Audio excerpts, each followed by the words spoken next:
प्रिय विद्यार्थियों, नमस्कार।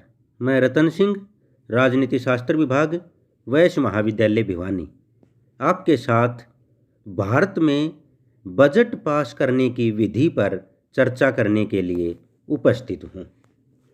बजट सरकार की आगामी वर्ष की अनुमानित आय और खर्चे का ब्यौरा होता है और यह राष्ट्रपति द्वारा तैयार करवाकर संसद के दोनों सदनों के सम्मुख प्रस्तुत किया जाता है।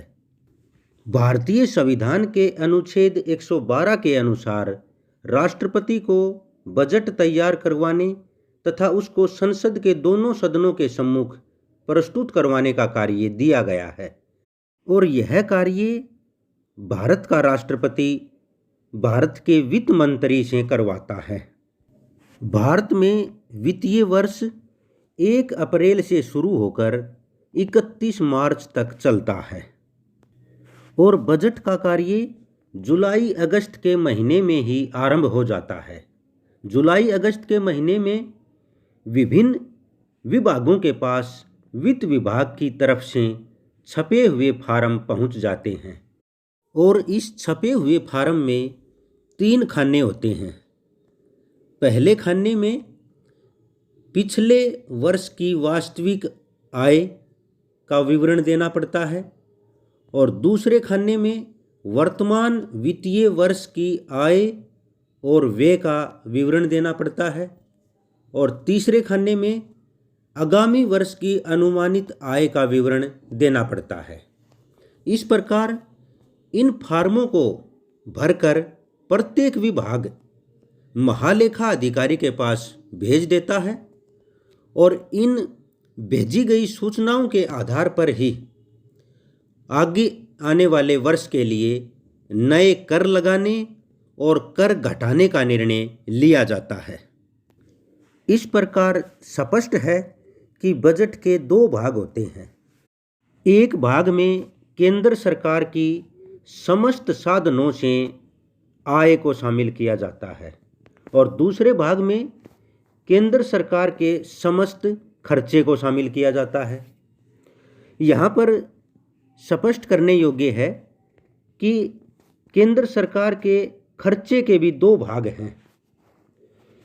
एक भाग में संचित निधि से होने वाले खर्चे को शामिल किया जाता है और दूसरे भाग में अन्य खर्चों को शामिल किया जाता है।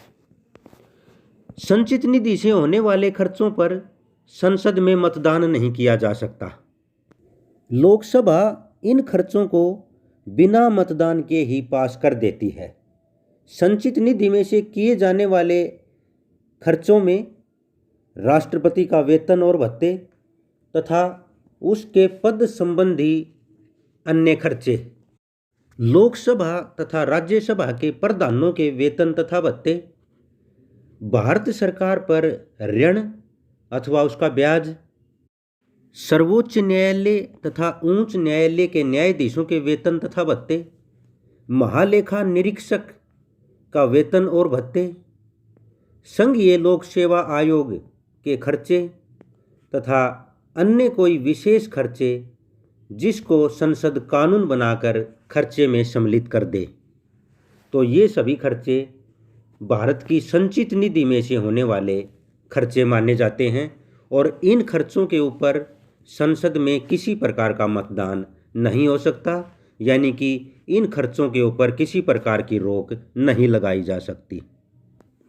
इन खर्चों को छोड़कर बाकी अन्य सभी खर्चों पर लोकसभा में मतदान होता है और इन खर्चों के संबंध में अनुदानों के लिए मांगे प्रस्तुत की जाती हैं। प्रत्येक मंत्री अपने अपने विभागों के लिए मांगे प्रस्तुत करते हैं और लोकसभा को उन मांगों को स्वीकार करने, कम करने अथवा अस्वीकार करने का पूरा अधिकार होता है। और यहाँ पर यह भी स्पष्ट करने योग्य बात है कि ये मांगें केवल राष्ट्रपति की सिफारिश पर ही प्रस्तुत की जाती हैं। इतना स्पष्ट होने के बाद आगे आता है बजट का पास होना, यानी कि बजट पास कैसे होता है। एक साधारण कानून की तरह बजट भी पास होने के लिए कई अवस्थाओं में से गुजरता है। इन अवस्थाओं में प्रथम अवस्था है बजट का प्रस्तुतिकरण। भारतीय वित्त मंत्री प्रत्येक वर्ष फरवरी महीने के अंतिम दिन बजट को लोकसभा में प्रस्तुत करता है, ताकि सदन के सदस्यों को उसके संबंध में सोच विचार करने के लिए पर्याप्त समय मिल जाए, क्योंकि वित्तीय वर्ष 1 अप्रैल से आरंभ होता है।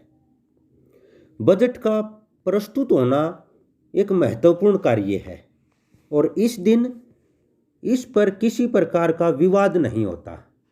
वित्त मंत्री संसद में भाषण देता है और बजट की प्रतिलिपियां आर्थिक विवरण सहित संसद के सदस्यों को वितरित कर दी जाती हैं और देश की आम जनता को भी पता लग जाता है कि कौन कौन से नए कर लगाए जाने हैं और कौन से कर हटाए जाने हैं। अगली अवस्था आती है बजट पर सामान्य वाद विवाद। बजट के प्रस्तुत होने के 3 दिन पश्चात संसद के दोनों सदन इस पर साधारण रूप में विचार विमर्श करते हैं, वाद विवाद करते हैं और इस कार्य पर 3-4 दिन लग जाते हैं।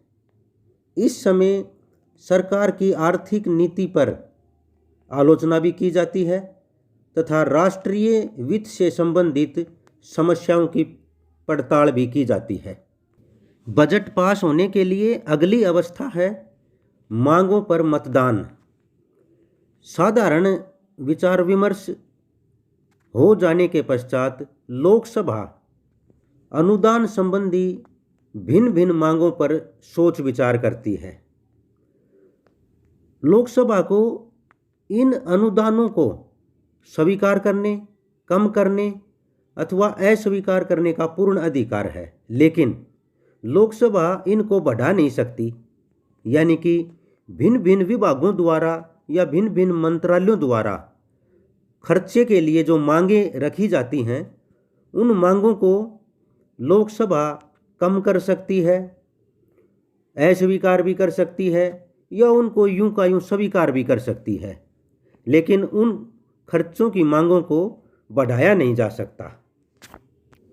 इसमें अगली अवस्था आती है विनियोग बिल, एप्रोप्रिएशन बिल। जब लोकसभा भिन्न भिन्न मांगों पर विचार विमर्श कर चुकी होती है तो इन सभी मांगों को एक बिल का रूप दे दिया जाता है और इस बिल को एप्रोप्रिएशन बिल यानी कि विनियोग बिल कहा जाता है। और इस एप्रोप्रिएशन बिल को लोकसभा में पेश किया जाता है और लोकसभा में यह बिल उन सभी अवस्थाओं में से गुजरता है जिन अवस्थाओं में से एक साधारण बिल को गुजरना पड़ता है। इस बिल को लोकसभा में अधिक समय नहीं लगता, जल्दी ही पास हो जाता है और मांगें मंजूर हो जाती हैं। इसके बाद राज्यसभा की सिफारिशों के लिए भेज दिया जाता है। लोकसभा के लिए राज्यसभा द्वारा की गई सिफारिशों को मान लेना जरूरी नहीं है, यानी कि राज्यसभा इनको अधिक से अधिक 14 दिन तक रोक सकती है, इनको अस्वीकार नहीं किया जा सकता और बाद में इसको राष्ट्रपति की स्वीकृति के लिए भेज दिया जाता है और राष्ट्रपति इसको स्वीकार कर लेता है, क्योंकि राष्ट्रपति को पुनर्विचार के लिए भेजने का अधिकार नहीं है। राष्ट्रपति के हस्ताक्षर हो जाने के पश्चात यह कानून बन जाता है और सरकार को धन खर्च करने का अधिकार मिल जाता है। अगली अवस्था आती है वित्तीय बिल, फाइनेंस बिल। सरकार को जनता पर कर लगाने और इकट्ठा करने से संबंधित जो प्रस्ताव है उसको वित्तीय बिल यानी कि फाइनेंस बिल कहा जाता है और यह बिल भी उसी प्रकार से अनेक अवस्थाओं में से गुजरता है जिन अवस्थाओं में से विनियोग बिल, एप्रोप्रिएशन बिल गुजरा है। लोकसभा लगाए जाने वाले करों को स्वीकार भी कर सकती है, अस्वीकार भी कर सकती है और उनको कम भी कर सकती है, लेकिन लगाए जाने वाले करों को बढ़ा नहीं सकती। यानी कि जो प्रस्ताव करों के बारे में रखा जाता है उसको स्वीकार, अस्वीकार या कम किया जा सकता है, उनको ज़्यादा नहीं किया जा सकता। लोकसभा में पास होने के बाद वित्तीय बिल को संसद के दूसरे सदन राज्यसभा के पास भेज दिया जाता है। और जैसा कि हम जानते हैं, वित्तीय मामलों में राज्यसभा को कोई ज़्यादा शक्तियां नहीं हैं। राज्यसभा को केवल सुझाव तथा सम्मति देने का अधिकार दिया गया है, परंतु यह लोकसभा की इच्छा है कि वह राज्यसभा के सुझावों को माने या न माने। राज्यसभा केवल 14 दिन के लिए वित्तीय बिल को अपने पास रख सकती है। यह समय समाप्त होने के पश्चात वित्तीय बिल राष्ट्रपति की स्वीकृति के लिए भेज दिया जाता है और राष्ट्रपति की स्वीकृति मिलने के पश्चात कानून बन जाता है। राज्यसभा चाहे उसे स्वीकार करे या न करे, राष्ट्रपति वित्तीय बिल पर हस्ताक्षर करने से इनकार नहीं कर सकता। इस प्रकार वित्तीय बिल के निर्णय की अंतिम शक्ति लोकसभा को ही प्राप्त है।